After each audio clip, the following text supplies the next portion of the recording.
ゲーム昔の曲みたい。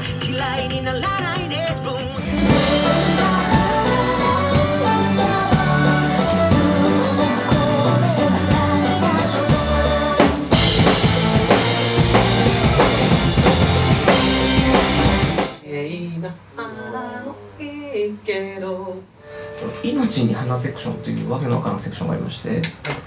2015年にオリンピックの曲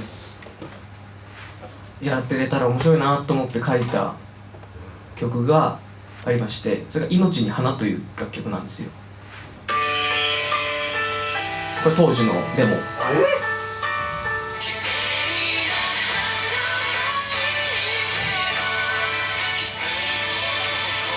まんまなのね。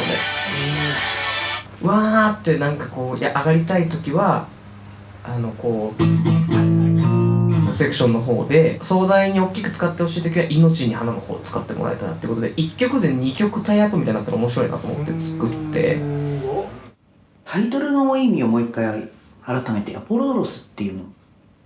だからギリシャ神話を書いた人だよね。なんかこう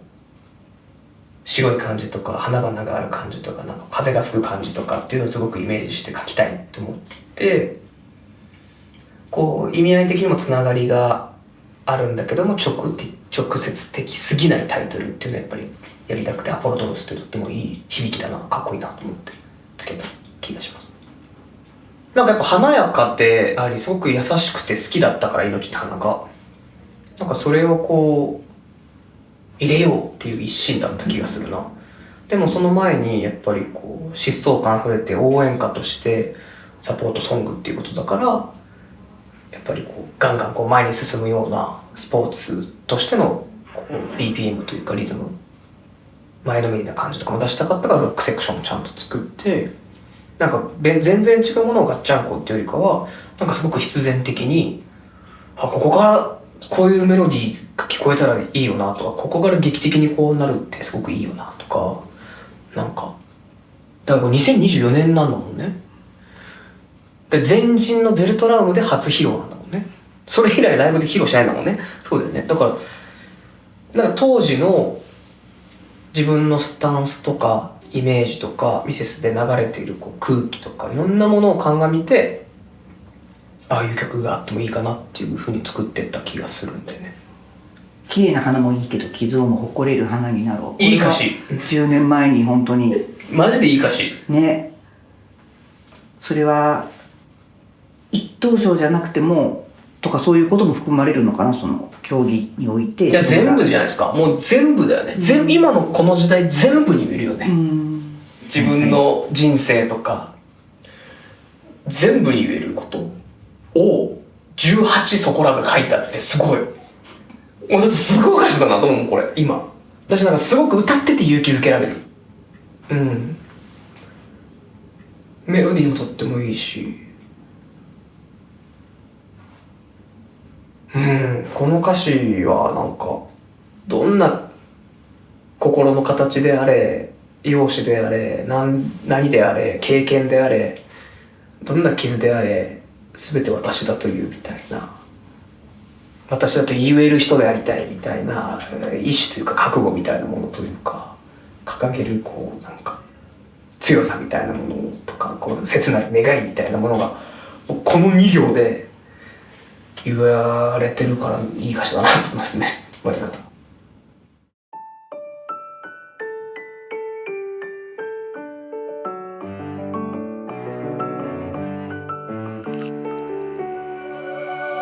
たどり着く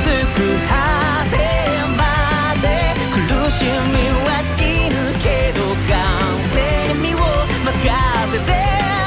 期待かけ不安で望んで突き抜けろ広げた腕で待っている今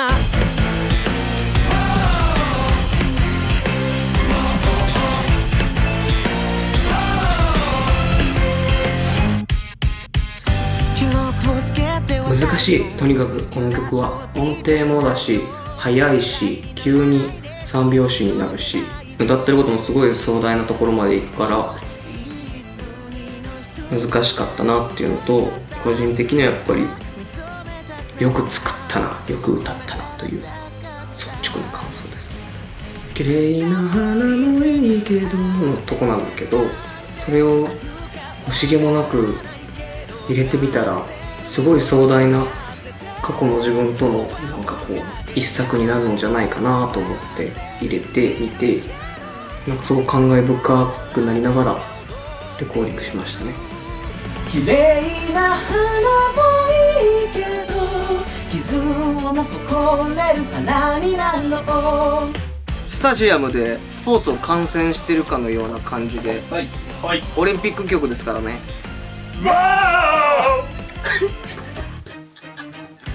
いい人なんかじゃないよ、怪我をした心は痛いよ。神様は何を知ってるの、見てるの。いつかあの時はなんとなくスタジアムロックみたいなことを言ってた。ディアもそうだったけど、言ってたね。すごく言ってたよね。その言ってたライブでスタジアムでみんなでアンセムみたいに歌うっていうようなイメージ。そう、なんかまあスポーツ、そうそうそう。おーとかわかんないけど、にしては難しいんだけど、そのうわがむずいんだけど、でも披露してわすごいこの光景見れたって思ったのすごい覚えてる。ベルトラムで。いつの日にかあの朝も消えるんだろうか、その時が来るまでは。綺麗な花もいいけど傷を残れる花になろう。愛に満ちたこの日々に何を残す。陶器のアレンジちょっとこうシャンシャンしたりとか、ちょっとこう冬らしい音がね、はい、なんかアポロドロスが持つなんかこうなんだろうな、情熱は引き継いだまま夏のこう暑さみたいなものではなくて、なんかもっと内面のこうたぎる感じとかが維持されたままなんかこう昇華されてるのがすごい素敵だなと思うけどね。一つの行事だし、まあ家族と住まわれてる方は家族でこう当たり前のようにテレビがついてる中で応援すると見るとかっていう絵も浮かぶし、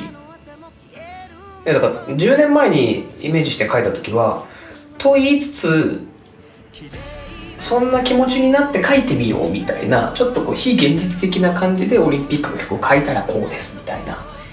ちょっと夢見心地なところもあったと思うんだけど、いざそれを担当するできるってなった時になんかすごい規模だなって改めて思ったし、すごいことだなって思ったし、で当時やっぱ夏季と冬季って聞いてたけど、冬季ってどんだけ先の話だよと思ってたけど、そんな時間が経っちゃったんだなっていうのも含めて、なんかやっぱすごい規模での話をオファー受けたんだなっていうのも思いますけど、なんか10年前のあのセクションも10年前にしか書けなかったって思うし、逆に24年に作ったあの漢字も24年にしか作れなかったものだなって、なんか26年になって思うというか、